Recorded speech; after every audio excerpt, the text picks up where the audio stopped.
है। घर पे मोस्टली लोग मसाज करते हैं, अगर नी में दर्द हो रहा है तो मसाज कर लिया। तो सर क्या इसका फ़ायदा कुछ होता है या कभी कभी इसका उल्टा प्रभाव भी पड़ सकता है? मालिश या मसाज या फिर जो है पैर दबाना हमारे यहाँ बहुत कॉमन है इंडिया में। सर बच्चों को पैर पे चढ़ाते थे, दैट इज़ वेरी और कॉमन। इसका जो ना रीज़न ये है कि अगर आपको डॉक्टर्स कह रहे हैं सर्जरी के लिए, 1 doctors, 2 doctor, 3 doctor, I think आपको उसके लिए सोचना चाहिए। लोग मानते हैं कि बहुत मेजर सर्जरी है, बहुत कुछ डर होता है उनके मन में। एक्चुअली में क्या होता है सर सर्जरी में? तो सबसे ज़्यादा सर्जरी में यही दिक्कत होती है कि सर्जरी बढ़िया हो जाती है बट रिकवरी के टाइम इन्फेक्शन के चांसेस बढ़ जाते हैं, जिसकी वजह से सर्जरीज में थोड़ा दिक्कत हो जाती है। एक ऑर्थोपेडिक डॉक्टर क्या स्कोप है, what income can he make? कि ऐसा है कि जो है orthopaedics is the most sought after branch specially for the boys. Yes, exercises का मतलब उछल कूद और वेट उठाना नहीं होता है हमेशा। बेड पे बैठ के आप उसको कर सकते हैं नी के लिए। आजकल की लाइफ इतनी बिजी हो गई है, चाहे स्कूल के बच्चे हों, ऑफिस हो, कॉलेज जाना हो, इतनी ज़्यादा बिजी हो गई है लाइफ कि कहीं ना कहीं हमारी हेल्थ ने एक स्टेप बैक ले लिया है। Today in this episode I am joined by director of orthopaedics and joint replacement surgery doctor Saif Nabi Shah, who will tell us about our bone health specifically in this episode. So welcome sir. Thank you so much, Dr. Anshul. Thank you sir for agreeing for this podcast. And I think sir एक problem जो India में बहुत ज़्यादा common है वो it's basically about bone health. And more than 50% of the population of India, अगर हम बात करें 60 साल के ऊपर के लोगों की, तो उनको कहीं ना कहीं नी प्रॉब्लम, बोन प्रॉब्लम्स होते ही हैं. So is it because of lifestyle और maybe there is something involve with the Indian genes that is affecting it? देखिए जो है डॉक्टर आंचल, ऐसा होता है कि if you talk of India तो around 30% of the population 60 years से अबव उनको आर्थराइटिस है. अगर हम वर्ल्ड वाइड कंपेयर करेंगे तो वर्ल्ड वाइड अराउंड 15% 20% इंडिया में हाई है. और उसके जो है ना बहुत सारे रीजंस होते हैं. कहीं ना कहीं जो है ना लैक ऑफ एक्सरसाइजेस हैं, ऑस्टियोपोरोसिस है जो आपने कहा कि बोन का वीकनिंग है. हमारी डाइट भी कहीं ना कहीं रिस्पॉन्सिबल है, हमारा वेट उसके लिए रिस्पॉन्सिबल है. तो आप देखेंगे कि above the age of 60 years arthritis की जो प्रॉब्लम है अराउंड 1/3 ऑफ द पॉपुलेशन में होती है. 1/3 हिस्सा इस चीज़ से ग्रसित है. ये इतना कॉमन हो गया है, बहुत ज़्यादा कॉमन है. ओपीडी में मेरी around if I see 50 patients, around 25 patient come to me with knee arthritis. अब चूँकि मैं जो है नी के पेशेंट ज़्यादा देखता हूँ तो मुझे वही पेशेंट ज़्यादा आते हैं. लेकिन around 25-30 patients, around 25% of the patient, जो है 25 patients, 50% come to me with knee arthritis. knee arthritis, back में भी arthritis होती है. so जो है बहुत ज़्यादा इंसिडेंस है इंडिया में. सर अगर नॉर्मली लोगों को दर्द होना शुरू होता है तो सबसे पहला स्टेप ये तो नहीं होता, वो डॉक्टर के पास नहीं जाते जब तक उनकी प्रॉब्लम बहुत सिवियर नहीं हो जाती. बहुत लेट आते हैं डॉक्टर्स के पास. बहुत लेट हो जाएगा तब डॉक्टर को अप्रोच करेंगे. Doctor Anchal, you won't believe, sometimes grade 3 grade 4 arthritis, जैसे कि ना grade 1 grade 2 grade 3 grade 4 arthritis हो गया. Sometimes I see patients of grade 4 arthritis, मतलब कि बहुत ज़्यादा सीरियस है डिजीज़. उनके फर्स्ट टाइम उनका एक्सरे होता है मेरे पास आके. सो ये कहीं ना कहीं एक सोसाइटी में जो ना निगलेक्ट भी है और लोग अपना जो ना ऑल्टरनेटिव ट्रीटमेंट और सर घर पे मोस्टली लोग मसाज करते हैं, अगर नी में दर्द हो रहा है तो मसाज कर लिया. तो सर क्या इसका फ़ायदा कुछ होता है या कभी कभी इसका उल्टा प्रभाव भी पड़ सकता है? देखिए एक्चुअली क्या होता है कि मालिश या मसाज या फिर जो है पैर दबाना हमारे यहाँ बहुत कॉमन है इंडिया में. सर बच्चों को पैर पे चढ़ाते थे, दैट इज़ वेरी और कॉमन. उसका जो ना रीज़न ये है कि आई थिंक कि शायद फॉर्चुनेटली हम लोगों का एक जॉइंट फैमिली का जो कल्चर है, ठीक है, इन अ वे इट्स गुड. घर में यूजली बहुत सारे लोग होते हैं, बच्चे हैं, बड़े हैं, मतलब बहुत सारे लोग हैं. तो जो है किसी ने मालिश कर दी और जो है किसी ने पैर दबा दिए. तो ये सब जो है मज़े तो होते ही हैं. तो अभी क्या होता है कि मालिश से आपको बहुत अच्छा लगता है, सूदिंग होता है एक्चुअली, बहुत ज़्यादा आपको उससे राहत मिलती है. लेकिन कहीं ना कहीं आपकी जो मसल्स की पावर डेवलप नहीं होगी. अगर आप ये सोचिए कि अगर मैं अपने हाथ पे रोज़ मालिश करवाऊँ तो उससे मेरा बल्क नहीं बन जाएगा. बाइसेप्स नहीं बन जाएंगे, Obviously. ठीक है। अगर मैं यहाँ मालिश करवाऊँ तो उससे मेरे जो है क्वाड्रिसेप्स मसल्स नहीं डेवलप होंगे, you know. I might feel good and nice, और मेरा थोड़ा सा पेन भी होगा, रिलीफ, लेकिन उससे मालिश से कोई बहुत ज़्यादा फ़ायदा होता नहीं है। It can be a muscles stress को- reliever, but Yes, not stress- long term. It's not good. ये मज़े वाली चीज़ है, लेकिन जो है ना फ़ायदे वाली चीज़ नहीं है। और दूसरी चीज़ ये होती है कि आई मीन जब भी मैं सर्जरीज करता हूँ, मालिश वाले जो पेशेंट्स होते हैं, मालिश वाले पेशेंट्स के नी बहुत मैटेड होते हैं from inside, matted in the sense कि उनके प्लेन्स डिफाइन करना मुश्किल होता है, थोड़े से चिपके हुए होते हैं वो नीस, ठीक है। क्योंकि क्या होता है कि जो सालों साल मालिश हो रही है, ये हो रही है, तो यू नो समहाउ मुझे ऐसा लगता है कि जो है लॉन्ग रन में मालिश कोई बहुत अच्छी चीज़ नहीं है नी के लिए। इसका उल्टा प्रभाव पड़ सकता है लॉन्ग टर्म में। पड़ता है, यस, पड़ता है, यस। इंस्टेड तो आप मुझसे पूछेंगे कि भाई अगर दर्द है तो फिर हमें क्या करना चाहिए, तो आपको जो है एक्सरसाइजेस करनी चाहिए। Workout is the best thing. Workout I mean क्या आप जो वर्कआउट कहते हो तो वर्कआउट से ध्यान आता है जिम, ठीक है, उछलना, दौड़ना, वो नहीं वर्कआउट होता है। इसमें कुछ और एक्सरसाइजेज होती हैं जो आप कर सकते हैं। सो कुछ अगर आप एग्जांपल दे पाओ उन एक्सरसाइजेस की जो, देखिए क्या होता है इसमें जो है एक्सरसाइजेस आप जो है घर पे रह के कर सकते हैं, आप अपने बेड पे बैठ के कर सकते हैं, सोफे पे कर सकते हैं, ज़मीन पे आप एक मैट लगा के कर सकते हैं एक्सरसाइजेस। तो इसमें कोई बहुत ज़्यादा ऐसा नहीं है। आपको एक बार फिजियोथेरेपिस्ट समझा देगा कि भाई जैसे घुटने को सीधा रख के आपको नीचे दबाना है, उसको रोक के रखना है, एंकल्स को खींच के रखना है, सस्टेंड। तो ये सब कुछ एक्सरसाइज होती हैं। इससे आपकी जो क्वाड्रिसेप्स मसल, जो थाई के मसल्स होते हैं, थाई के मसल्स आपके थोड़े बेटर होते हैं। और जब थाई के मसल्स बेटर होते हैं तो उससे आपके नी का कंट्रोल, बॉडी का कंट्रोल, बॉडी का बैलेंस बेटर होता है, ठीक है। देखिए जो है ना, दो चीज़ें हैं पेन को कॉज करने में। एक तो आपका जो है ना कार्टिलेज का वेयर होना, बोन है, बोन के ऊपर कार्टिलेज है, दिस थिंग इज देयर, उसका जो है ना वेयर होना। मान लीजिए अगर ये माइक है, माइक का अगर ये जो है ना ऊपर का हिस्सा ख़राब हो जाए, ये तो ये चीज़ आर्थराइटिस हो गई, ठीक है। एक तो ये चीज़ हो गई, और एक जो है मसल्स का वीक होना है। मसल्स का वीक होना इज़ अ डिफरेंट थिंग। तो ये जो है आर्थराइटिस और मसल्स का वीक होना, दोनों चीज़ कंट्रीब्यूट करता है हमारे पेन में। ये दो अलग अलग चीज़ें हैं दो that contributes together to cause pain. Arthritis की वजह से हमारी मोबिलिटी कम होती है, हम चलते कम है, उससे हमारे वीक होते हैं मसल्स। सर जैसा अभी आपने बताया कि you see a patient, see a lot of patient of arthritis, on a daily basis. Sir बहुत सारे नी प्रॉब्लम्स को लेके भी पेशेंट आते होंगे।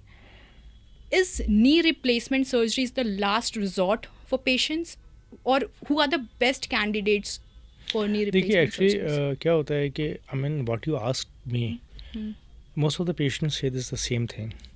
बोले ये कहते हैं कि जो है डॉक्टर साहब लास्ट में तो यही है। मैं ये कहता हूँ कि लास्ट तक जाना नहीं है आपको, और लास्ट जो है ना होता क्या है, ठीक है। अगर कोई जो है अंग्रेज़ पेशेंट है, उसके लिए वो ये नहीं होगा कि मैं बिल्कुल जब चारपाई पे बैठ जाऊँ और या बेड पे बैठ जाऊँ, चल ना सकूँ, तो वो मेरे लिए लास्ट है।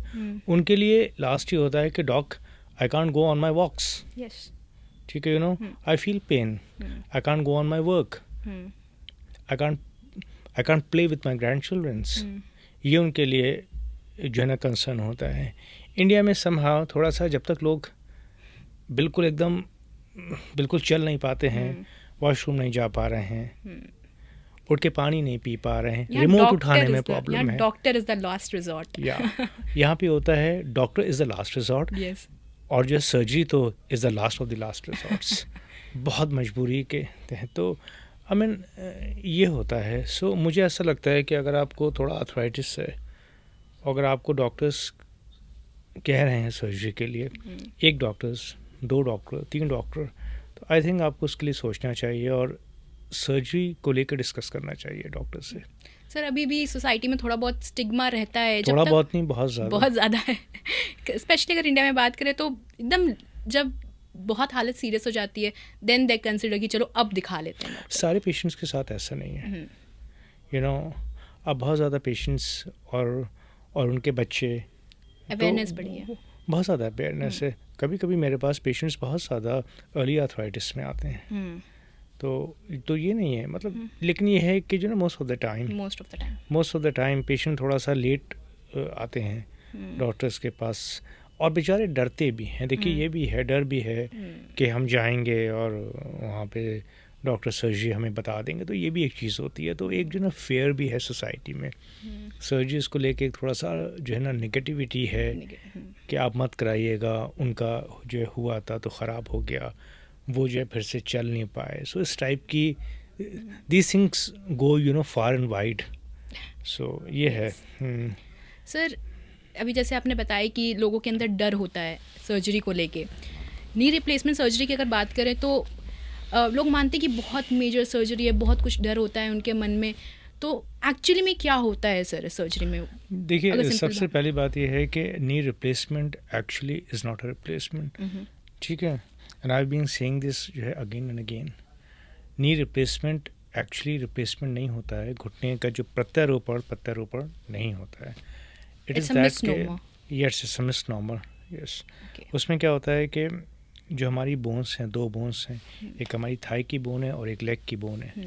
दोनों बोन्स के एंड पे लाइक दिस, यहाँ पे वहाँ पे जो है कार्टिलेज होता है। Cartilage is a thin layer of tissues, yes yes cartilage होता है।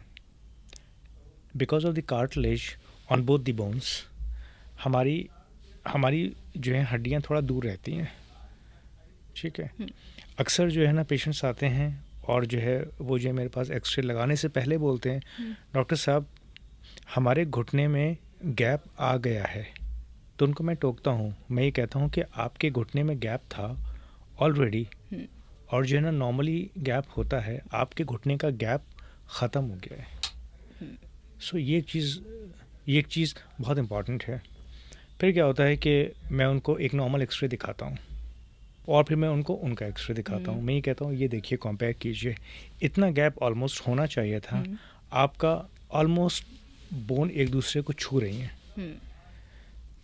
अच्छा डॉक्टर साहब अब क्या होगा इसका? हमको कोई ऐसी दवा दे दीजिए अच्छी सी कि हम ठीक हो जाएं। मेरा नेक्स्ट जो पेशेंट्स होता है, क्या आप मेरे बाल काले करवा दीजिए दवा से तो मैं आपका कार्टिलेज ठीक कर दूंगा। कहने का ये मतलब ये है कि it is not possible, it is not possible. हमारी एज जो हो गई है वो उससे हम बैक नहीं जा सकते। तो ये जो ना डिजनरेशन है बॉडी का, बाहर भी होता है, बॉडी के अंदर भी होता है, and your cartilage is gone. तो हम आपके कार्टिलेज की जगह हम एक चीज़ लगा देंगे, कैप लगा देंगे, जो कि आपका उसका नी का रिप्लेसमेंट कहते हैं हम। तो ये नहीं है कि हम घुटने को पूरा निकाल रहे हैं और कुछ बहुत चेंज कर रहे हैं, इट्स नॉट लाइक दैट। लोगों ने उसे बहुत बड़ा बना दिया है बात कर करके कि बहुत मेजर सर्जरी है। नाम थोड़ा सा खतरनाक तो है नाम खतरनाक है नहीं इतना, यू नो। या it's a simple surgery, simple in the sense के I mean for the patient also बहुत सिंपल है। और मैं करता हूँ, नेक्स्ट डे हम पेशेंट को अपना जो है खड़ा कर देते हैं, वॉक करा देते हैं। पेशेंट को ये नहीं है कि उसको 1 महीना लेटना है। Next day I mean the patients are able to go to the washroom. Yes, अब ये भी एक मिथ है, बहुत ज़्यादा लोगों का डाउट रहता है कि बहुत ज़्यादा इसका रिकवरी टाइम है, कि बहुत 4-6 हफ्ते तक मैं चल भी नहीं पाऊँगा। ये एक रिकवरी टाइम ज़्यादा होता है। No it's not like that. देखिए क्या होता है कि आजकल जो है ना पेन मैनेजमेंट बहुत अच्छा हो गया है, और वो जो है सेंटर टू सेंटर डिपेंड कर। हमारे हॉस्पिटल में आई mean the pain management is excellent. देखिए क्या होता है कि जब भी सर्जरी होती है तो उसमें जो है ना पेशेंट को सिर्फ पेन याद रहता है कि उसको पेन हुआ था कि नहीं हुआ था। सो जो है पेन मैनेजमेंट बहुत अच्छा होना चाहिए। और हमारे यहाँ पे डेडिकेटेड टीम है ऑर्थोपेडिक एनेस्थीसिया की, and they take care of the patients after the surgery. तो जो है यूजुअली हमारे पेशेंट्स को पेन उतना होता नहीं है, and they do well after the surgery. अगले दिन पेशेंट हेल्प के साथ they can go to the washroom, they can sit like we are sitting now, ऐसे करके। और पेशेंट से मैं यही कहता हूँ कि आप जब घर जाएंगे तो आपको एक बार भी यूरिन एंड स्टूल बेड पे पास नहीं करना है। बहुत सारे लोगों का कंसर्न होता है, घर में कोई नहीं है जो है ना कराने वाला, राइट, उनका स्पाउस एजेड है, बहुत सारे फैक्टर्स होते हैं जो कि ना सोसाइटी में करते हैं जो प्रिवेल। तो मैं ये कहता हूँ कि देखिए आपको एक बार भी स्टूल और यूरिन बेड पे पास नहीं करना है, आपको जाना है, हाँ कोई आपको जो हेल्प कर दे, आपको वहाँ पे बैठा दे, आपको उठा दे। मतलब नी So- रिप्लेसमेंट सर्जरी के बाद एक दिन में इंसान खड़ा हो सकता है, नेक्स्ट डे हाँ खड़ा हम हो लोग जो है नहीं खड़ा क्या वॉक करवाते Walk? हैं हम लोग, वाओ। वॉकर के सारे या सर जब सर्जरी की बात करते हैं, एक और एस्पेक्ट है जो बहुत इम्पॉर्टेंट है, वो होता है फाइनेंशियल एस्पेक्ट। Sir Yeah. एक आम आदमी के लिए टू अफोर्ड अ सर्जरी आप कितना मिनिमम से मिनिमम या मैक्सिमम टू मैक्सिमम एक इस सर्जरी में लग जाता है? डॉक्टर अंशुल मैं एक चीज़ आपको ये बताऊंगा इस चीज़ पे, चूँकि आपने जो है ना देखिए जो है ना दो होते हैं एस्पेक्ट अगर कोई सर्जरी नहीं करा रहा है, उसमें एक तो डर होता है सर्जरी का, यस, और जो ना second which is very important वो है पैसे। पैसे। ठीक है, और मैं आपको एक चीज़ ये बताऊं कि जो ना good health care doesn't come cheap. Exactly. Health care अगर आप बहुत अच्छी देना चाहते हैं और बहुत ज़्यादा आपका जो है ना टॉप नॉच है, तो वो जो है ना थोड़ा एक्सपेंसिव होता है। बट ये है कि I mean around 5 lakh rupees for both the knees, तो उतने का खर्चा होता है। और उसमें जो है ना इसमें इम्प्लांट की quality is the best quality world wide, सबसे अच्छे जो इम्प्लांट्स होते हैं। तो around you can around 5 lakhs ball park figure is like अ 5 दोनों लाख नी को मिला के? बोथ नीज या। ओके। एंड अगर आप कंपेयर करेंगे तो India is such a good hub of all these things, और हमारे यहाँ पे इतना फिर भी मैं ये कहूँगा चीप है, लेकिन ये है कि जो ना हम लोगों की जो ना पॉपुलेशन के लिए एक्सपेंसिव होता है। एक्सपेंसिव। अगर आप यूएस जाएंगे तो वहाँ यूएस में it's like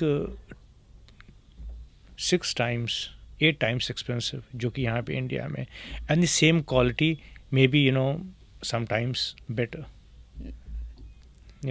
6 I- times, that is a huge. almost Yes. 5 times 6 times 8 times वो Huge. जो है ना एक्सपेंसिव होता है। और तो ये होता है, तो ठीक है, मतलब बाहर से लोग आते हैं हमारे यहाँ, इतना ज़्यादा जो है ना बाहर से लोग आके करा के जाते हैं। Yes, sir. So that ways it's quite good over here, लेकिन ये है कि जो है ना फिर भी एक्सपेंसिव कुछ लोगों के लिए अकॉर्डिंग होता टू है। इंडिया अगर बात करें तो थोड़ा एक्सपेंसिव पड़ जाता है लोगों को। एक्सपेंसिव होता है if you are paying from the pocket, and ये है।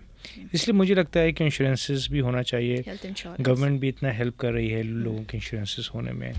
ठीक है, आयुष्मान कार्ड्स होते हैं, Yes. सीएम फंड्स होते हैं, जो कि हम लोग ने बहुत लोगों की सर्जरी की है, उससे बहुत लोगों को हेल्प हुई है।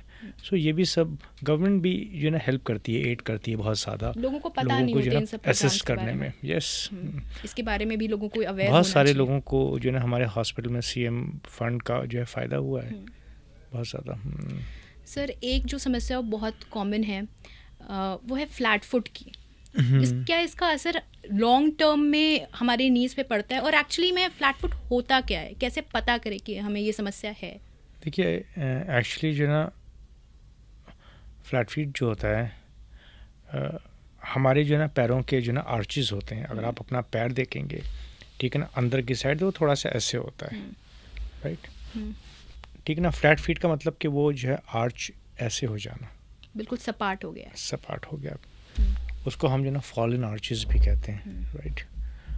तो बेसिकली अगर हम उसको अगर हम जो है डिवाइड करें तो वो जो है ना फ्लैट फीट दो जो है मेजरली दो जो है टाइप के होते हैं। एक होता है फ्लेक्सिबल फ्लैट फुट और एक होता है ना रिजिड फ्लैट फुट। अगर हम इसको और ज़्यादा लेमन टर्म्स में करें तो एक हो गया थोड़ा सा सॉफ्ट और एक हो गया थोड़ा सख्त, ठीक ना। फ्लेक्सिबल फ्लैट फुट हो गया, सॉफ्ट हो गया, और वो सख्त हो गया। बच्चे जो होते हैं, छोटे बच्चे, उसमें अराउंड जो ना 30-40% बच्चों को, 50% बच्चों को तक फ्लैट फुट होता है अगर आप देखें बच्चों को। लेकिन वो जो ना फिजियोलॉजिकल होता है और वो by the age of 8 years 9 years 10 years ठीक हो जाता है फ्लैट फुट। बच्चों में ठीक हो सकता है, बच्चों with में ठीक हो time. जाता है, यस। अगर उसका कॉज कोई और नहीं है कि लाइक समथिंग लाइक उसका कॉज कुछ जो ना बोनी नहीं है। बोनी कॉजेज़ भी होते हैं फ्लैट फीट के जो कि ना ठीक नहीं होते हैं और वो जो है ना वक्त के साथ और हो सकते हैं। बोनी कॉजेज़ भी होते हैं, लेकिन जो है यूजुअली बच्चों में फ्लैट फीट रिजॉल्व हो जाता है।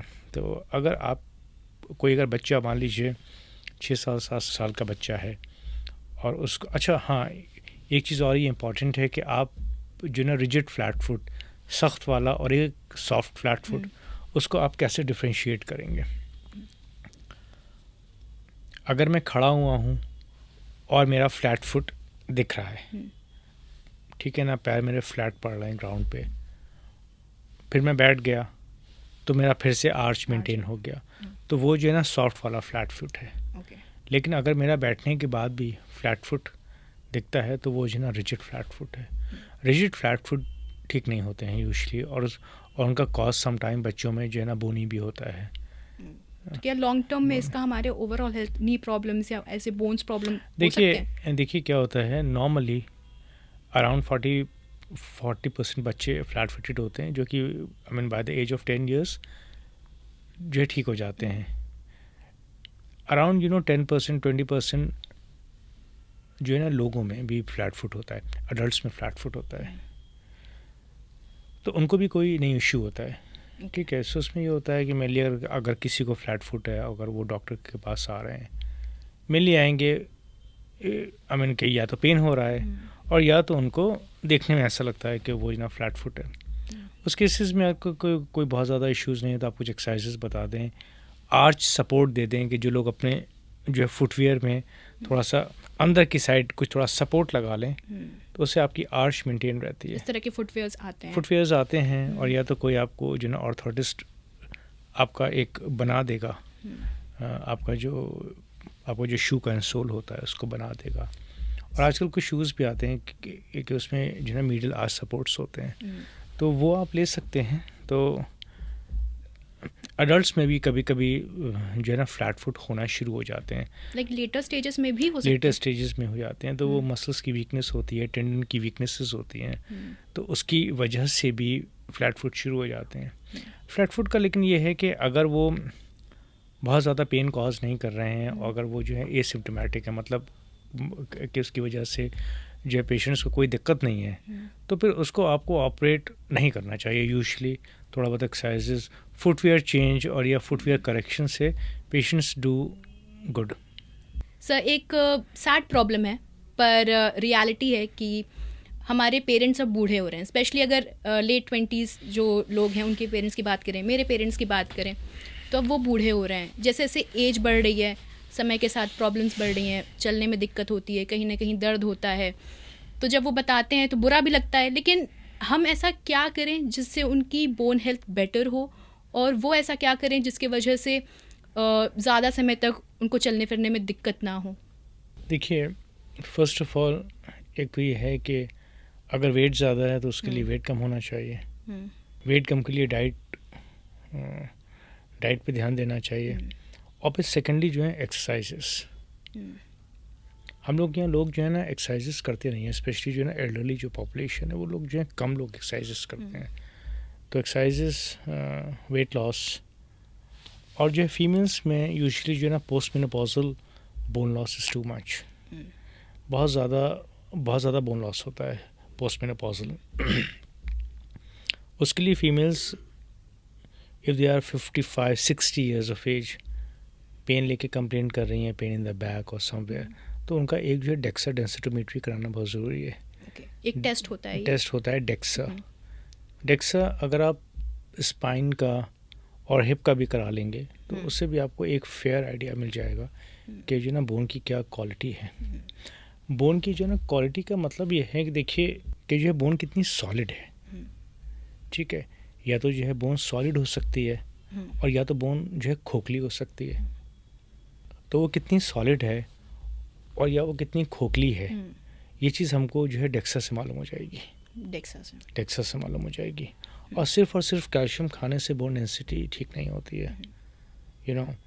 लोग कैल्शियम सप्लीमेंट्स लेते रहते हैं, अपने आप भी खरीद के मेडिकल से फिर लेते रहते हैं, वो जो ना ओवर द काउंटर्स मिलते रहते हैं, और फिर लोग जो है कैल्शियम खाते रहते हैं, और फिर वो कैल्शियम डिपॉजिट होता है बॉडी में इधर उधर जाके। तो आपको जो ना कैल्शियम को जो ना डायरेक्शन देने के लिए कुछ और मेडिसिन देनी पड़ती हैं जो उसको जाके डिपॉजिट करती हैं बोन में। तो वो सिर्फ कैल्शियम विटामिन डी खाना इज़ नॉट इनफ, ठीक है।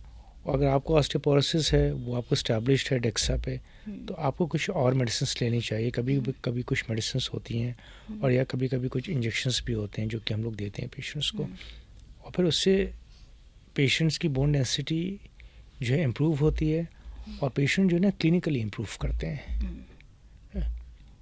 पेशेंट्स के जो है ना पेन स्कोर बेटर हो जाते हैं. Sir, during this conversation you said weight loss can help you with your bone health. Sir, आपने खुद इतना you have an amazing weight loss journey.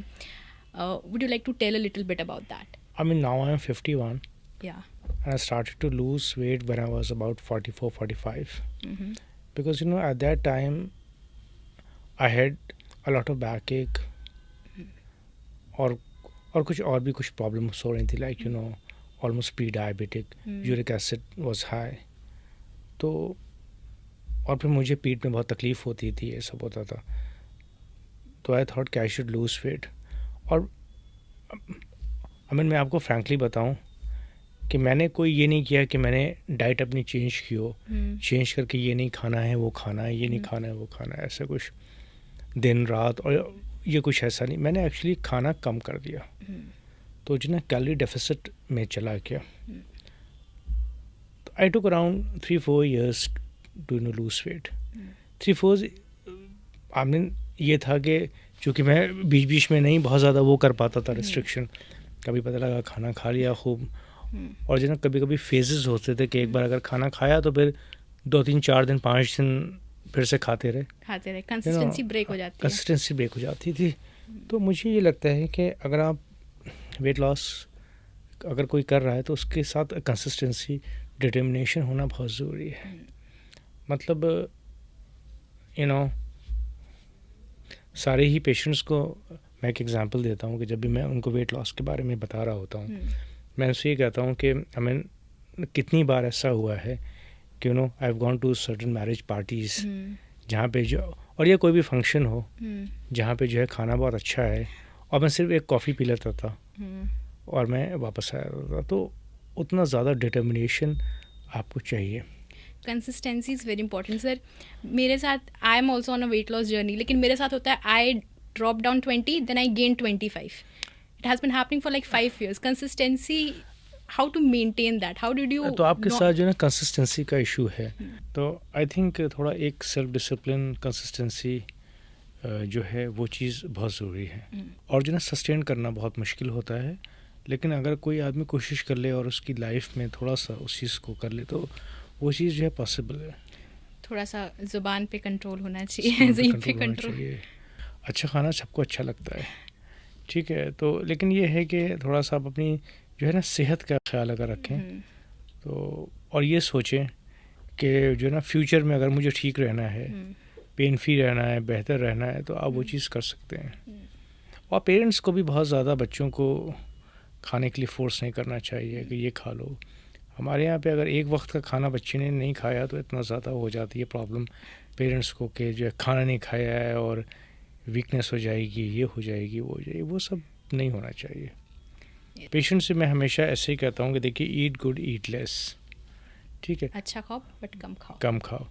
आप जो है सारी चीज़ें खा लीजिए. मतलब लोग एक्चुअली क्या होता है कि लोग क्या करेंगे कि जो है ना मीठा खाना छोड़ देंगे, लेकिन जो है ना रोटियाँ खा रहे हैं, खूब सारी राइस खा रहे हैं और सब चीज़ें खा रहे हैं, और ये कहते हैं कि हम मीठा नहीं खाते हैं, ठीक है.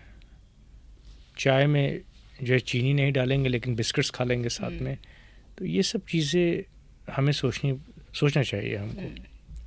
सर, अभी हम पेशेंट OPDs की बात कर रहे थे, तो उसमें एक्चुअली जब मैं जिस कॉलेज में मैं इंटर्नशिप कर रही हूँ, वहाँ पे अक्सर ऐसा होता है कि जब OPDs ख़त्म होती हैं उसके बाद प्रोफेसर चले जाते हैं. कुछ पेशेंट्स को सर ने एडवाइस किया सर्जरी के लिए या कुछ दवाएं लिखी, तो पीछे से पेशेंट, जब सर चले जाते हैं, पीछे से पेशेंट हमारे पास आएंगे, जयाज़ के पास आएंगे, कहेंगे मैम प्लीज़ आप ये कैल्शियम लिख दीजिए, ये जेल लिख दीजिए, और कुछ दवाइयों के नाम तो उन्हें याद हो जाते हैं कि ये लिख दीजिए मैम, और जाके मैं फार्मेसी से ले लूँगा, मुझे नहीं करना ये सब. इतने सारे इंसिडेंट्स होते हैं. मैं बोलती हूँ नहीं, सर ने जो लिखा है आप उसे फॉलो कीजिए. नहीं, उन्हें कैल्शियम की गोलियां ही चाहिए, उनको लगता है उससे सब ठीक हो जाएगा. आप ठीक कह रही हैं कि आई मीन यू नो ठीक है, मेरे साथ भी ऐसे होता है कि कोई भी है, आई मीन कि जो लोग मेरे साथ काम करते हैं और या कुछ एम्प्लॉयज़ हैं, सब लोग कि वो हमें सर कैल्शियम ला दीजिए कैल्शियम ला दीजिए। सबको लगता है कि जो ना हर चीज़ का हल कैल्शियम है। कैल्शियम नो डाउट थोड़ा बहुत ज़रूरी होता है, बट ये है कि सिर्फ कैल्शियम नहीं है, और सिर्फ कैल्शियम मत खाइए, ठीक है। आर्थराइटिस आपका कैल्शियम खाने से ठीक नहीं होगा, कभी नहीं ठीक होगा, ठीक है।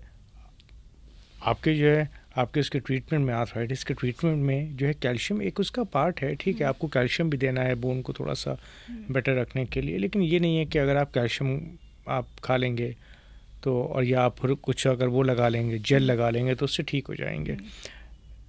और जो आप कह रही हैं कि जो है पेशेंट्स को दवाओं के नाम याद हो जाते हैं, उसका ये रीज़न है कि वो जो ना महीनों सालों से वो खा रहे होते हैं मेडिसिन, और जो है समटाइम जो है ना पेन किलर्स के साइड इफ़ेक्ट बहुत होते हैं किडनीज़ के ऊपर। तो जो ना बहुत ज़्यादा पेन किलर्स खानी नहीं चाहिए। पेन किलर्स अगर आप खाते भी हैं तो वो कुछ लो वाली पेन किलर्स खाइए, ठीक है। पैरासीटामॉल खा लीजिए, और भी होती हैं दवाएं, ठीक है। ये बात समझते नहीं, उनको लगता है जब तक सिम्टम रिलीव हो रहा है तब तक खाते रहें। ये हाँ, ये भी होता है। और फिर देखिए कोई भी है तो वो जो ना ये नहीं चाहेगा कि उसको दर्द हो।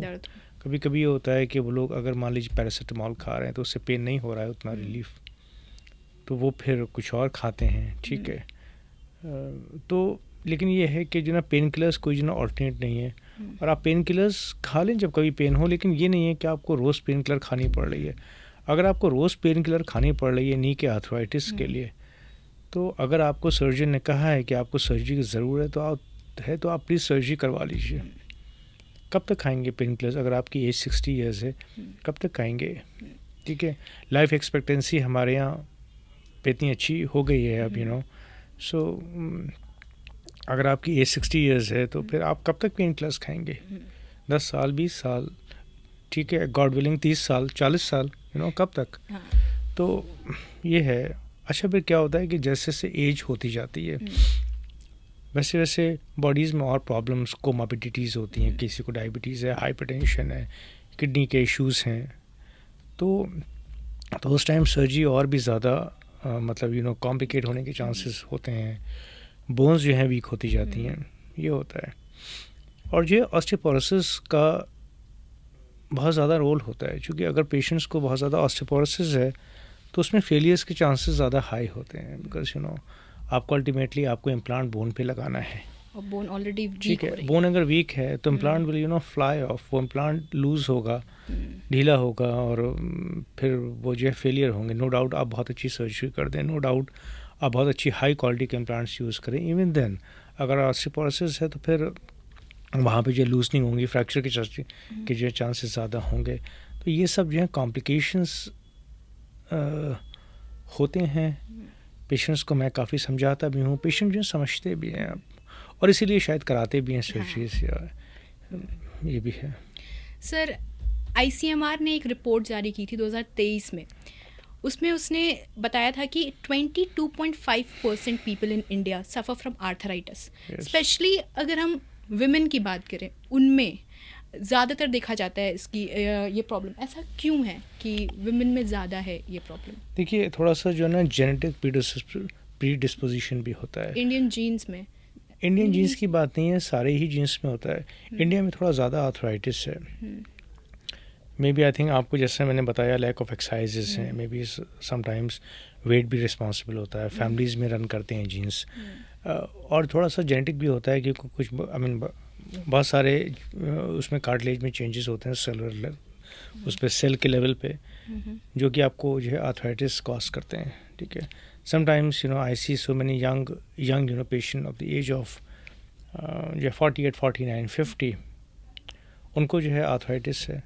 सर, कई बार औरतों में देखा जाता है कि उनकी हड्डियां कमज़ोर होती हैं और धीरे धीरे वो उनकी पैर बाहर की तरफ जाने लगते हैं, बोइंग हो जाती है। हाँ, और बैक पेन शुरू हो जाता है, सही से बैठ नहीं पाते, सही से उठ नहीं पाते। ऐसा क्यों हो रहा है सर? देखिए जो है बोइंग इसलिए होती है डिफॉर्मिटी की वजह से। एक साइड का जो है ना कार्टिलेज, नी का एक साइड का कार्टिलेज यूजुअली जो है ना अंदर साइड का कार्टिलेज बिल्कुल डैमेज हो जाता है।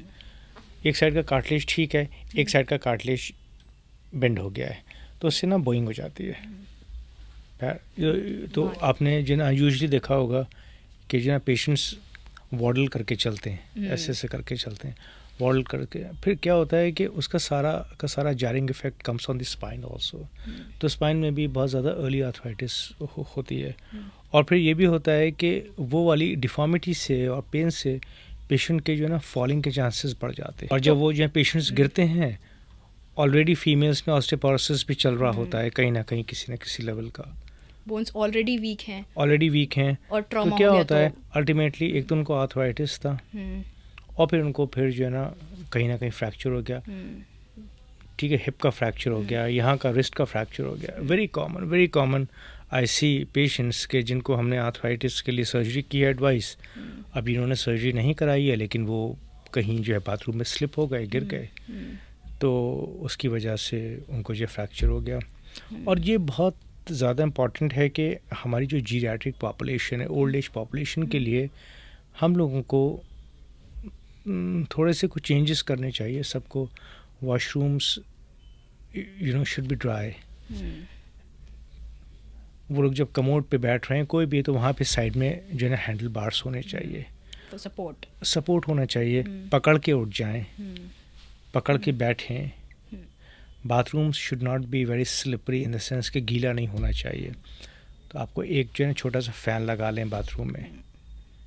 Sometimes I mean these things are so common कि हम डे इन डे आउट इन सब चीज़ों से जूझते हैं। ये छोटी छोटी चीज़ें हैं जिसको हम नज़रअंदाज कर देते हैं।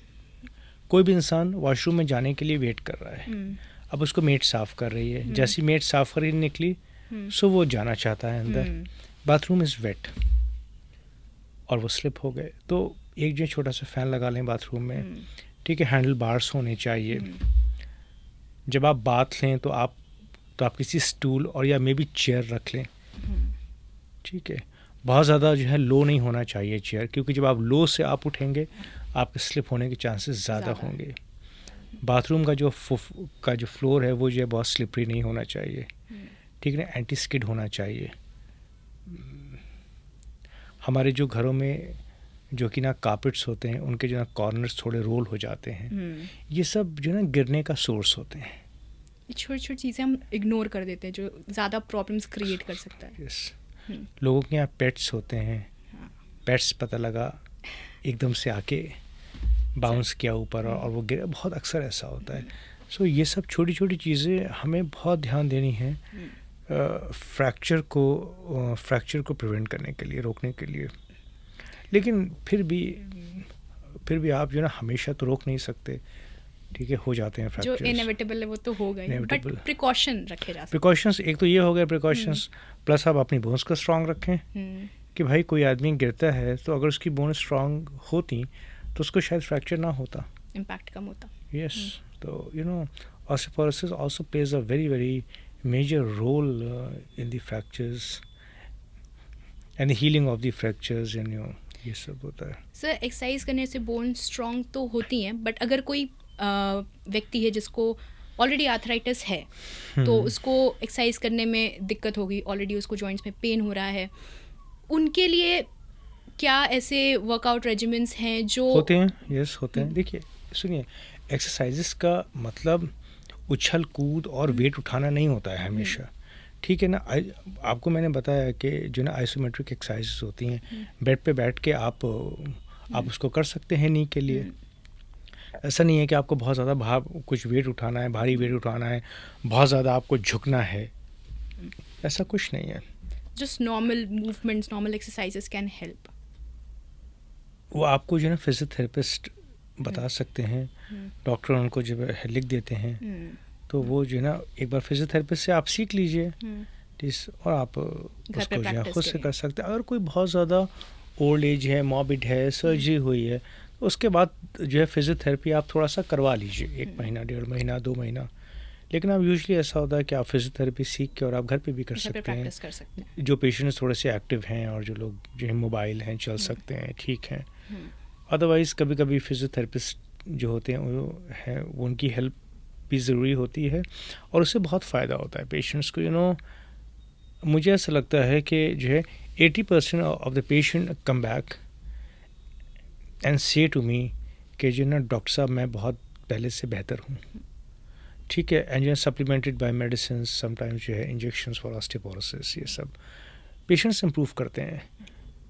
लेकिन ये है कि अगर किसी को ग्रेड 3 ग्रेड 4 आर्थराइटिस है जॉइंट में, तो अगर उसकी सर्जरी हो जाए और उसके बाद अगर वो एक्सरसाइजेस करें, उसके बाद अगर वो इंजेक्शंस लें ऑस्टियोपोरोसिस के, तो जो है बहुत ज़्यादा इम्प्रूवमेंट होता है, पेशेंट्स की लाइफ चेंज हो जाती है। आई मीन अभी हमने थोड़े दिन पहले एक जो है पेशेंट्स का मैंने किया ऑपरेशन, अराउंड 14 ईयर्स बैक उनको सर्जरी बताई थी, and she was only 53 at the time, अभी उनकी एज थी, तो अराउंड उनकी एज 40 ईयर्स थी उस टाइम सर्जरी बताई थी। रीज़न उनको जो ना रिमोटॉइड आर्थराइटिस था, गठिया बाई जो हम कहते हैं। गठिया बाई यूजुअली ज़्यादा फीमेल्स में होता है, और जितना जल्दी होता है उतना ज़्यादा वो जो है मतलब जिससे बोलते हैं कि उसका हिट होता है, उतना ज़्यादा सीवियर होता है। जितना जैसे मान लीजिए किसी को अगर जो है 30 ईयर्स की एज में शुरू हुआ है तो उसको ज़्यादा हिट करेगा। तो क्या होता है कि उनको हुआ था आर्थराइटिस, और उनको जो है फैमिली हिस्ट्री थी।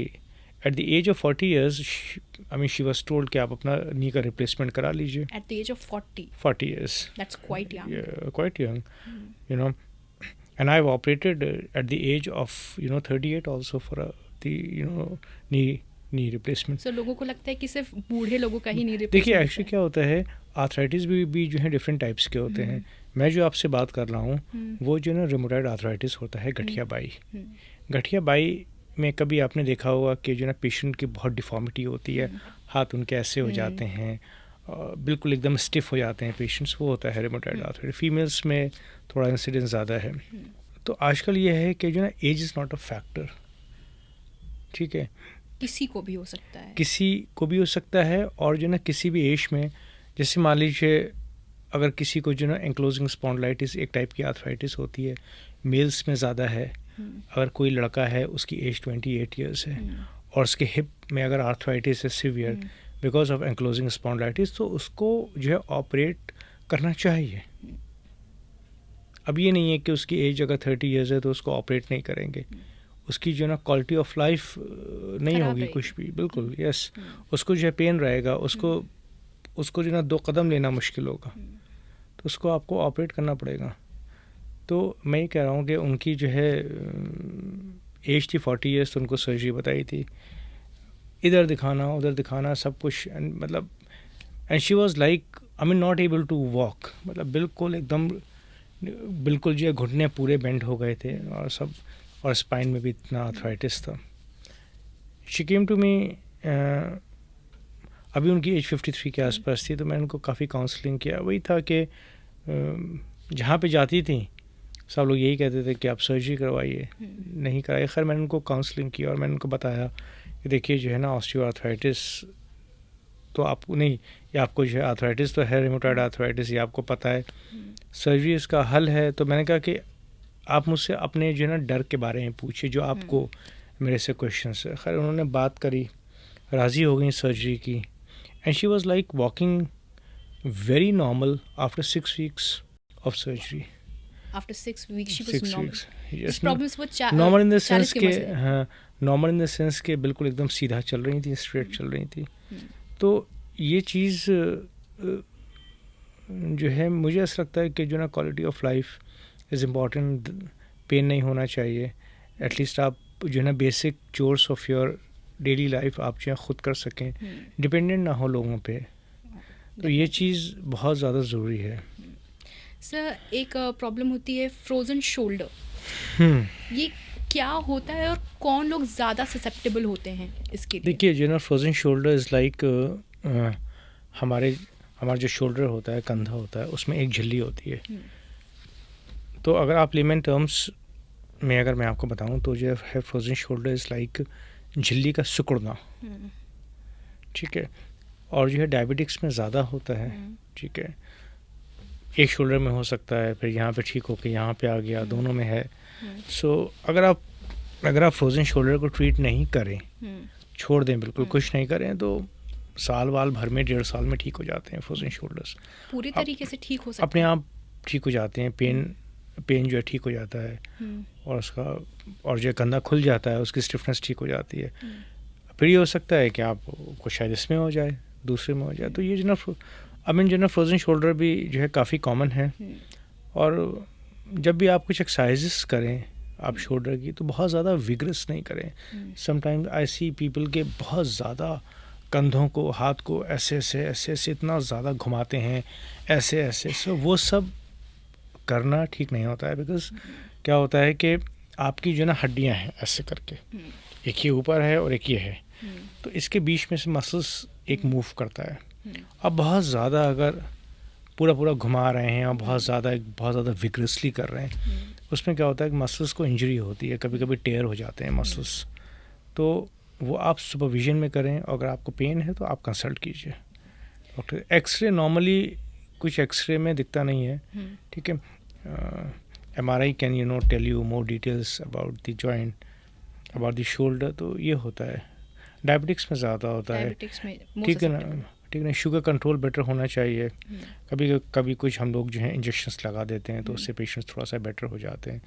It's more of a nuisance rather than any problem, लेकिन ठीक हो जाता है। मान लीजिए अगर किसी का जो है ना राइट हैंड से काम करता है, वही अगर उसका स्टिफ हो गया तो वो अपने बाल नहीं कर पा रहे, सब कर रहे, और डेली एक्टिविटीज़ में प्रॉब्लम होती है, डे टू डे एक्टिविटीज़ में, तो ये सब है। बट ये होता है कि ये जो ना कि ये ठीक हो जाता है, ट्रीटेबल होता है most of the time. So it happened with my father because he is diabetic since 20 years. तो उनके साथ हुआ था, एंड बाइक चलाने में दिक्कत आती थी। तो बट आई थिंक अभी विद इन 2 years अब तो ठीक है, बेटर है। बट इवेंचुअली धीरे धीरे, बिकॉज इतने सालों से वो डायबिटिक थे, तो पहले तो हमें लगा कुछ ज़्यादा कोई मेजर ट्रॉमा तो नहीं है, क्योंकि बिल्कुल हाथ उठ नहीं रहा था। But then we consulted a doctor and then he told कि धीरे धीरे थोड़ी मोबिलिटी करने पे ठीक हो जाएगा। इट्स नॉट जेंटल एक्सरसाइजेस कभी कभी जो है ना फिजियोथेरेपिस्ट की ज़रूरत पड़ती है। कुछ एक टाइप की सिकाई भी होती हैं जो कि ये लोग जो है फिजियोथेरेपिस्ट कर देते हैं, उससे भी जो है पेशेंट को थोड़ा सा रिलीफ मिलता है। Gentle exercises, gentle I mean stretching of the shoulder, तो ये सब होता है, तो उससे जो है ठीक हो जाते हैं पेशेंट्स। समटाइम्स जो है ना टेक्स टाइम, और कभी कभी तो इतना ज़्यादा स्टिफनेस हो जाती है कि हम लोग पेशेंट्स को ऑपरेशन थिएटर में लेके उनको हम लोग जो है ना 5 मिनट्स के लिए बेहोश करते हैं, और उनका हम लोग शोल्डर खोल देते हैं। शोल्डर खोल देते हैं मतलब कि ये स्टिफ है, नहीं ऐसे नहीं जा रहा है, तो हम लोग उसको थोड़ा ओपन कर देते हैं। ओपन आपका ऐसे भी किया जा सकता है शोल्डर, लेकिन वो जो है ना पेनफुल होगा। तो हम लोग थोड़ा सा उनको एनेस्थेटाइज करके डोज ऑफ करके 5 minutes and we open it. तो उससे क्या होता है कि जो शोल्डर जो है ना अंदर से चिपका हुआ होता है, ठीक है ना, एडिशंस होते हैं, वो उनके टूट जाते हैं एडिशंस, और फिर वो अपनी जेंटल एक्सरसाइजेस से उस वाले मूवमेंट को मेंटेन रखते हैं। तो ये भी होता है एक ट्रीटमेंट। कभी कभी कुछ जो ना आर्थोस्कोपीज़ होती हैं कि जो है ना उसमें जो है मतलब एक छोटा सा ट्यूब डाल के, दूरबीन डाल के उसका जॉइंट को आप थोड़ा सा जो है फुला देते हैं अंदर से, तो उसके जो है ना एडिशंस ब्रेक हो जाते हैं। तो ये जो है ना, तो ये थोड़ा डिफरेंट जो है स्टेप्स ऑफ ये ट्रीटमेंट हैं, जो कि ना सीवियरिटी पे डिपेंड करते हैं, और जो कितने टाइम से है ये भी डिपेंड करता है। जी, इस चीज़ पे भी डिपेंड करता है ये चीज़। सर अक्सर खेलते वक्त या अगर गिर गए कहीं पे, तो सबसे कॉमन बोन इंजरी होती है, दैट इज़ शोल्डर डिस्लोकेशन। वो भी, उसमें भी एंटीरियर शोल्डर डिस्लोकेशन हो जाता है। सर उस कंडीशन में हम डॉक्टर के पास तो जाते ही हैं, that is the last resort, हम जाना तो पड़ेगा ही। पर उससे पहले का जो टाइम है, जाने से पहले हम ऐसी क्या चीज़ें कर सकते हैं ताकि वो ज़्यादा फर्दर कॉम्प्लिकेट ना हो, फर्दर इंजरीज ना हो? कुछ मत कीजिए। एक तो जो है ना गर्म चीज़ से सिकाई मत कीजिए, ठीक है ना। आइस पैक्स लीजिए फर्स्ट ऑफ ऑल, ओके, ठीक है ना। आइस पैक्स लीजिए। एक जो स्लिंग लगा लीजिए हाथ को। अगर कुछ स्लिंग नहीं मिलती है रात में, मतलब आई मीन जो है ना कभी भी आप गिर गए और हो गया, तो आप एक स्लिंग लगा लीजिए, हाथ को सपोर्ट कर लीजिए, take ice pack and go to the hospital. Sir हम इमोबिलाइज क्यों कर रहे हैं हाथ को? इसलिए चूँकि पेन नहीं हो। ओके, पेन होगा इसलिए। ओके सर, मैं जब इस पॉडकास्ट के बारे में रिसर्च कर रही थी तो मुझे एक आर्टिकल मिला जिसमें इट वाज रिटन कि even while sleeping your shoulder can dislocate. Normally not. Normally नहीं हो सकता है, डिसलोकेट होती नहीं है. Okay. हो सकता है उसमें कुछ सर्कमस्टांसेस. देखिए, हो सकता है अगर आपके जॉइंट में बहुत ज़्यादा यूजली लैक्सिटी होती है, ठीक है ना, बहुत ज़्यादा कुछ. देखिए क्या होता है कि मैं अपना हाथ ऐसे कर रहा हूँ तो मेरा हाथ यहाँ तक जा रहा है. कुछ लोगों का हाथ नीचे तक आ सकता है. Okay. तो उनका ये जॉइंट लैक्स होता है. उसके कुछ क्राइटेरिया होते हैं कि हम उसको देख सकते हैं कि जो ना जॉइंट लैक्स कितने हैं. जिन लोगों के जॉइंट लैक्स होते हैं उनको जो है ना डिसलोकेशन हो सकते हैं अगर वो स्पेशली ऐसे करके बहुत ज़्यादा पिलो के नीचे हाथ रख के सो रहे हैं, तो उसमें डिसलोकेशन हो सकता है. इतना जो है कॉमन नहीं है, because dislocation is not a very easy thing to happen. You know, अगर डिसलोकेशन इतना ईजी होता तो फिर हम लोगों को चलते सोते होता. Dislocation is a major injury. और या तो फिर किसी को जो है पहले डिसलोकेशन हो चुका है, तब ज़्यादा चांसेस बढ़ जाते हैं. उसको ज़्यादा चांसेस होते हैं कि उसको एक पहले डिसलोकेशन हो गया है, कुछ ना कुछ डिफेक्ट है, कुछ ना कुछ मसल उसका फट गया है अंदर, ठीक है, लैब्रम जो कि चीज़ें उसको रोकती हैं, तो वो चीज़ फट गई हैं. तो एक बार हुआ था तो उस टाइम तो उसको वापस कर दिया, फिर से वो हो गया. तो ऐसे सोते में यूजली डिसलोकेशंस होते नहीं हैं अनलेस अनटिल के इस टाइप की सिचुएशंस ना हो कि आपको पहले डिसलोकेशन हो चुका है या तो आपको जो ना हाइपरलैक्स आपके जॉइंट्स हैं, तो उसमें जो है पॉसिबिलिटी होती है. यस. ओके सर, मैं अपने पॉडकास्ट में हमेशा एक सेगमेंट रखती हूँ जो मेडिकल स्टूडेंट्स, पीजी स्टूडेंट्स के लिए होता है. सर, अभी नीट पीजी का पेपर हुआ. नाउ पीपल आर डिसाइडिंग कि कौन सी ब्रांच लूँ. अगर ऑर्थो में स्पेसिफिकली बात करें तो what are the scopes for PG aspirants after they do PG SRship? What is actually the scenario? और कई बार कहते हैं लोग that ortho is an end branch, उसमें sub speciality, super speciality. What are the scope? देखिए, ऐसा है कि जो है orthopaedics is the most sought after branch specially for the boys. Yes. ठीक है, आजकल तो मैं देख रहा हूँ गर्ल्स भी बहुत ले रही हैं ऑर्थोपेडिक्स. अभी मैं एक जो है ना कॉन्फ्रेंस में गया था कि इनफैक्ट एक कोर्स में गया था तो वहाँ पे I mean there were 4 girls over there. तो अभी लेकिन यह है कि बॉयज़ ज़्यादा ले रहे हैं. देखिए क्या होता है कि ये आपके इंटरेस्ट के ऊपर है. Sometimes you know you can I mean you know love orthopaedics और you can hate it also.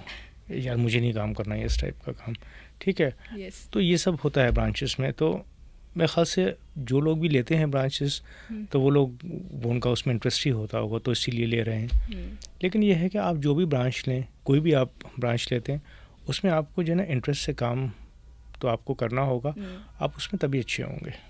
Sir, अभी आपने बताया मुझे एक इंसिडेंट. अभी जब मेरी ऑर्थो में पोस्टिंग्स लगी थी, सो एज एन इंटर्न पहला दिन था मेरा ओटी में and I was quite nervous. Gynae में मैं कर चुकी थी OT, but ortho was a bit different. So जब मैं पहले दिन गई एंड उस दिन HOD सर का ओटी था, so I entered.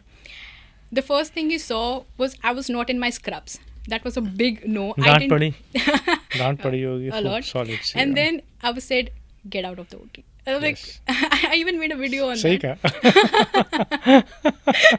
Get out of the OT.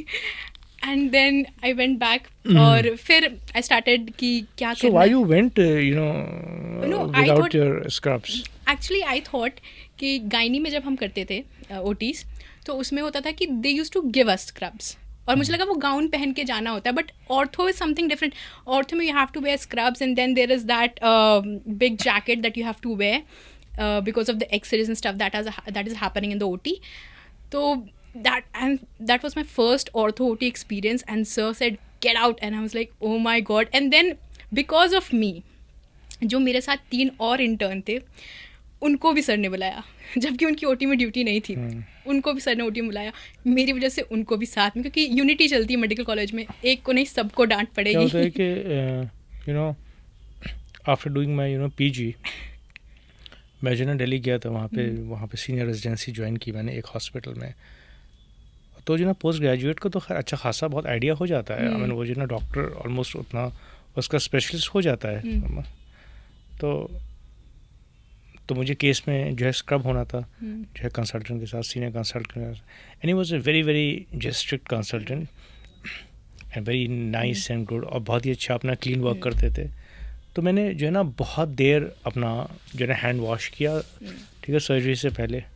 तो चूँकि मेरा उस हॉस्पिटल में वो जो फर्स्ट ओटी था, एक आध दिन पहले मैंने ज्वाइन किया था और वो मेरा फर्स्ट ओटी था, तो दैट सीनियर कंसल्टेंट और the head of the you know orthopaedics new कि ये मेरा फर्स्ट टाइम है। तो मुझको नहीं अंदाज़ा लगा, लेकिन वो मुझको वॉच कर रहे थे, यू नो, मुझे मतलब ऐसा बाद में पता लगा कि वो मुझे वॉच कर रहे थे। And I watch for good 7 minutes. 7 minutes तक मैंने वॉश किया, बीटाडीन स्क्रब किया, 7 मिनट्स टोटल।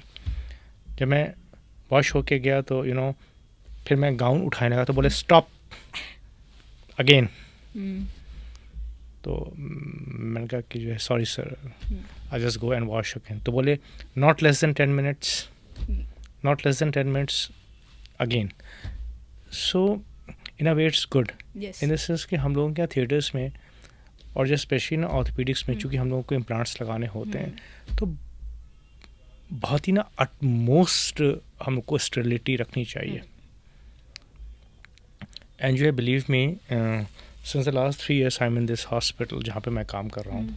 तो सबसे ज़्यादा सर्जरी में यही दिक्कत होती है कि सर्जरी बढ़िया हो जाती है बट रिकवरी के टाइम इन्फेक्शन के चांसेस बढ़ जाते हैं, जिसकी वजह से सर्जरीज में थोड़ा दिक्कत हो जाती है।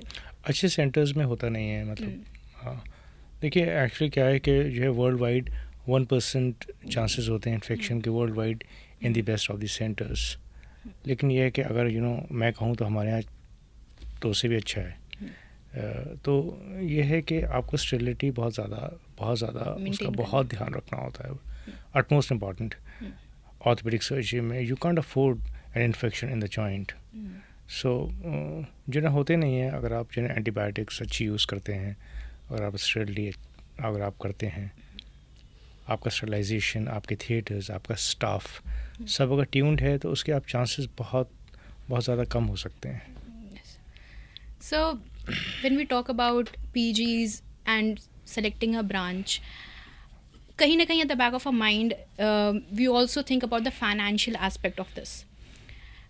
एक ऑर्थोपेडिक डॉक्टर क्या स्कोप है, what income can he make in later like practice और व्हाटएवर? कि एक्चुअली ऐसा है ना कि I mean we should not think like that in the sense के मतलब अगर आप अच्छा काम करेंगे तो money is a by product of your good work. और अगर हम मनी से ज़्यादा इस चीज़ पे ध्यान दें कि आपके पास पेशेंट बहुत सारे होंगे तो I think it sounds better to us. अगर आप अच्छा काम करेंगे तो आपके पास पेशेंट्स बहुत होंगे। अगर आप सही काम करेंगे, अगर आप एथिकल काम करेंगे, लोगों को आप अननेसेसरी सर्जरी आप एडवाइस नहीं करेंगे तो आपका नाम होगा ऑब्वियसली। आपको अपने स्किल सेट पे काम करना है, स्किल सेट पे काम करना है। और जैसे कि आपका एक क्वेश्चन था कि जो ना orthopaedics is an end branch. आजकल थोड़ा ज़्यादा स्पेशलाइजेशन हो गया है, बच्चों की ऑर्थोपेडिक्स अलग है, ठीक है, स्पाइन वाले अलग अपना काम कर रहे हैं, जॉइंट रिप्लेसमेंट वाले अलग काम कर रहे हैं, और जो स्कोपीज़ वाले जो अलग, ठीक है, स्पोर्ट्स मेडिसिन वाले अलग काम कर रहे हैं। लेकिन वो ये है आजकल, तो उसके कुछ कोर्सेज भी होते हैं। तो आपको अपना स्किल सेट इम्प्रूव करना पड़ेगा, रिफाइन योरसेल्फ। सोर्सेज से जो नए जो ग्रेजुएट्स हैं, पोस्ट ग्रेजुएट्स जो हैं, उनका अपना स्किल सेट इनको इम्प्रूव करना पड़ेगा। फेलोशिप्स कीजिए, ट्रेन हो जाइए, अच्छे से ट्रेनिंग लीजिए। कि शुड नॉट बी लाइक के बस अब मेरा हो गया पीजी, अब मुझे प्रैक्टिस में आना है, अब मुझे पैसे कमाने हैं, अब मुझे फ़ौरन से खूब सारी सर्जरी चाहिए। वो चीज़ इंपॉर्टेंट होती हैं, वक्त के साथ आ जाती हैं। अगर आप अच्छे हैं so I mean no one can stop you from not earning money, और या तो सर्जरी करने से आपको अच्छा होना चाहिए थोड़ा सा। सर जैसे मैंने बताया कि अभी नीट पीजी का पेपर हुआ, नाउ लोग ज्वाइन करेंगे एज अ JR1, और as we know JR1 is like at the bottom of the hierarchy. अगर मैं बात करूँ तो मैंने देखा है people work like 24-36 hours at a stretch. और आई वर्क लाइक दैट। सबने काम किया है ऐसे, जो मैं क्या बोलता हूँ, सबने काम किया हुआ है। तो sometimes there is maybe, क्योंकि वर्कलोड इतना है, कभी कभी इंसान बहुत फ्रस्ट्रेट हो जाता है। What would you advise to the new appointed JR1 as a senior कि भाई ऐसे हैंडल करो? देखिए, मैं आपको सिर्फ यही कहना चाहूँगा सबसे कि इट्स अ फेज़, Yes. और वो जो फेज़ विल पास ऑफ, लेकिन वो आपको पूरी लाइफ याद रहेगा। जब आप कभी अपने जूनियर्स के साथ बैठोगे तो आप उनको यही बताओगे कि यार मैंने कैसे काम किया था, मैंने कितने अच्छे से काम किया था, उस टाइम हमारा बहुत ज़्यादा यार मेहनत होती थी, हम जो है 2-2 दिन सो नहीं पाते थे, खाना स्किप हो जाते थे, खाने नहीं हम खा पाते। तो I think it's a good phase of life. और आपको या तो आप उसको बहुत अच्छे से कर रहे हैं और या तो आप बहुत परेशान हो रहे हैं, तो आप जब परेशान नहीं होइए। जब आप GR1 हैं उसके बाद आप 2 भी बनेंगे और फिर 3 भी बनेंगे और फिर आप सीनियर असिस्टेंट भी बनेंगे और फिर आप कंसल्टेंट भी बनेंगे। तो वो एक सीढ़ी है। सर, जो साथ में स्ट्रगल होता है स्पेशली JRs का, इतने घंटे काम करना है एक साथ, ऑलमोस्ट अपने फैमिली मेम्बर से ज़्यादा तो अपने PG JRs के साथ रहते हैं, तो उस वक्त जो बॉन्ड बनता है वो लाइफ टाइम का बॉन्ड बन जाता है। लाइफ टाइम बनता है। यस सर, वो तो एक बेनिफिशियल एक तरीके से बॉन्ड बनता है। अपने जो है ना अपने जो कलीग्स के साथ भी बनता है और अपने सीनियर्स के साथ भी बनता है जी। व्हेनेवर लाइफ में कभी कोई केस फंसता है, आई हैव सीन पीपल कि कभी कोई केस फंसता है तो दे कॉल देयर सीनियर्स कि सर अब क्या करें। So I think that kind of bond should be there in our lives. मैं जो ना हमेशा उन लोगों को याद रखूँगा कि जिन लोगों ने मुझे काम सिखाया, हमेशा ऑलवेज इन माई लाइफ मैं उनको याद रखूँगा। And it is so important. Seniors को भी अपने जो है ना जूनियर्स का ध्यान रखें, उनको काम सिखाएं अच्छे से, डांट प्यार सब से साथ में सब कुछ होता है। तो वो चीज़ जो है ना बहुत इम्पॉर्टेंट है। That's how it rolls in medical college. And with this, sir, I would like to say thank you for this amazing conversation that we had. And in future, definitely Thank you so much, Dr. Anshul, for calling me on your podcast. Thank you so much, sir.